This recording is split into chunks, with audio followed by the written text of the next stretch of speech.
শ্বশুরবাড়িতে মেয়েদের সবথেকে বেশি শত্রু হচ্ছে নিজের স্বামী। কেন জানো তো? যখন শ্বশুরবাড়ির লোকজন তোমায় কথা শোনাবে আর তোমার স্বামী তোমার দোষ না থাকা সত্ত্বেও সেটার জন্য তোমার প্রতি কোনো স্ট্যান্ড না নেয়, তখন দেখবে শ্বশুরবাড়ির লোকজন কিন্তু তোমায় কথা শোনাতে আরও বেশি করে সাহস পেয়ে যাবে। কি ঠিক বললাম তো বন্ধুরা? কমেন্ট করে জানাও তো। Hi friend, welcome back to my channel. কেমন আছো তোমরা সবাই? আশা করছি সবাই ভালো আছো, সুস্থ আছো, আর আমরাও অনেক ভালো আছি। আর আমার নতুন একটা ব্লগে তোমাদেরকে স্বাগত জানিয়ে ব্লগটা স্টার্ট করছি। এখন বাজে সকাল 7টা। আমি ঘুম থেকে উঠেছিলাম অনেকক্ষণ আগেই, সব কাজ সেরে নিয়েছি আর অল্প কিছু কাজ বাকি আছে। তো ব্রাশ ট্রাশ করে আমি এখন রান্নাঘরে এসে সবার জন্য চা করে নিচ্ছিলাম। আর দুধ চাটা হচ্ছে শুধুমাত্র তোমাদের দাদাভাইয়ের জন্য, কারণ ও লিকার চা খায় না, তো সবাইকে লিকার চাই করে দিয়েছিলাম। আর আমিও চা বিস্কুট খেয়ে এখন ঘরে চলে আসলাম। ঘরের বিছানাগুলো তোলা হয়নি, কারণ তোমাদের দাদাভাই তো এতক্ষণ শুয়েছিল আর আমি অনেক আগেই উঠে পড়ি, তখন ও যেহেতু শুয়ে থাকে তার জন্য আমার তখন বিছানা গুটানো হয় না। তো ও ওঠার পরে আমি বিছানাটা গুটাই। তো দেখো, আর তোমাদেরকে আগের দিন বলেছিলাম যে আমরা ঠাকুর ঘরে ঘুমিয়েছি, সেটা তোমরা দেখেছো। আর সত্যি ঠাকুর ঘরটা কিন্তু খুবই ঠান্ডা, ওই ঘরে রাত্রেবেলা শুয়ে খুব শান্তি পেয়েছিলাম। আর আমাদের ঘরটা তো খুবই গরম, ওই ঘরে শুতে খুব কষ্ট হয়। আর যে কদিন তোমাদের দাদাভাই বাড়িতে আছে সেই কদিন ওই ঘরে ঘুমাবো, তারপরে আবার যখন ও চলে যাবে তারপরে আমি আবার আমার ঘরেই ঘুমাবো, কারণ ওই ঘরে ঘুমাতে আমার একটু ভয় করে।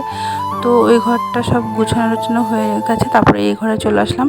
আর এই ঘরে এসেও বিছানাটা একটুখানি ঝেড়ে নিচ্ছি, যেহেতু এই ঘরে রাতে শুইনি কিন্তু দুপুরবেলায় শুয়েছিলাম, তাই এই ঘরটা একটুখানি সব গুছিয়ে গাছিয়ে নিচ্ছি। নাহলে না এলোমেলো হয়ে থাকলে ভালো লাগে না দেখতে, ঘর ক্লিন থাকলে তবেই দেখতে ভালো লাগে। আর এদিকে কিন্তু আমি রান্নাঘরে ভাত বসিয়ে এসেছি, যেহেতু তোমাদের দাদাভাই বাজারে গেছে বাজার করতে, ও আসলেই বলবে ওকে খেতে দিতে, তাই ওখানে আবার ভাতটা বসিয়ে আসলাম তাড়াতাড়ি করে। আর তোমরা যারা আমার চ্যানেলে আজকে নতুন ভিডিও দেখছো তারা প্লিজ আমার চ্যানেলটাকে সাবস্ক্রাইব করে পাশে থেকো। আর যারা আমার পুরনো বন্ধু তারা প্লিজ তাদেরকে অনুরোধ রইল ভিডিওটা লাস্ট পর্যন্ত দেখার জন্য। তারপরে দেখো আমি এখানে সব পরিষ্কার করে চলে আসলাম রান্নাঘরে। ভাত বসিয়েছিলাম, সেই ভাতটা এখন হয়ে গেছে, তাই ভাতটা নামিয়ে নিলাম। আর করেছিলাম হচ্ছে আলু সেদ্ধ আর ভেন্ডি সেদ্ধ এখন সব মেখে নিচ্ছে। আর এদিকে দেখো আমার বর আর শাশুড়ি মা মিলে সবজি কাটছিল। আর আজকে হবে হচ্ছে শুক্তো হবে আর রিঠা মাছের ঝোল হবে। আর তার আগে কিন্তু আমি বরবটি আলু ভাজা করে রেখেছি। আর এ দেখো এখানে আবার হচ্ছে আমের চাটনি হচ্ছে। তোমাদের দাদাভাই হচ্ছে শুক্তো খেতে চেয়েছিল, তাই মা ওর জন্য শুক্তোটা করছিল, আর আমি করেছিলাম বরবটি আলু ভাজা আর আমের চাটনি। তো তার উপরে দেখো, তোমাদেরকে আগের দিন আমি বলেছিলাম যে আমাদের বারান্দার ফ্যানটা খারাপ হয়ে গেছে, তার জন্য ও বাড়িতে এসে ফ্যানটা ঠিক করলো। আর এখন পাশের বাড়ি থেকে টুল এনে ফ্যানটা আবার ঠিক করে নিল, লাগিয়ে দিল আর কি।